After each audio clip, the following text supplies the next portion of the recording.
Karepe wong nyatur alane liyan iku bedhake mung arep nuduhake becike awake dhewe. Yen sing dijak nyatur wong kemplu, pamrih sing kaya mengkono mesti ketekan. Nanging tumrape wong mursid, wong kang ngumbah regete ing awake sarana ngumi-gunake banyu peceren, malah saya nuduhake blentang-blentonge pambegan. Membicarakan kejelekan orang, tetapi sebenarnya hanya untuk memperlihatkan kebaikan dirinya sendiri. Yang diajak berbicara orang bodoh. Keinginan yang seperti itu pasti terlaksana. Tetapi untuk seorang mursyid atau guru, orang yang membersihkan diri dengan sarana menggunakan air yang kotor malah semakin menunjukkan aibnya.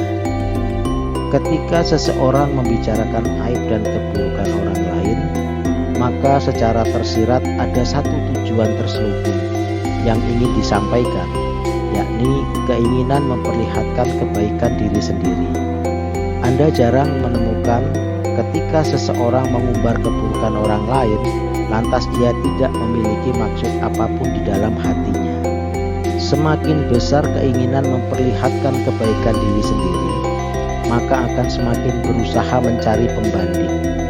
Semakin tampak keburukan orang lain dan semakin besar keinginan memamerkan kebaikan diri, maka semakin menjadi-jadi kebiasaan membicarakan aib orang tersebut.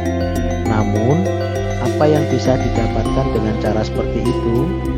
Orang-orang yang ingin memamerkan kebaikan dirinya sendiri dengan menjelekkan orang lain ibarat mencuci dengan menggunakan lumpur.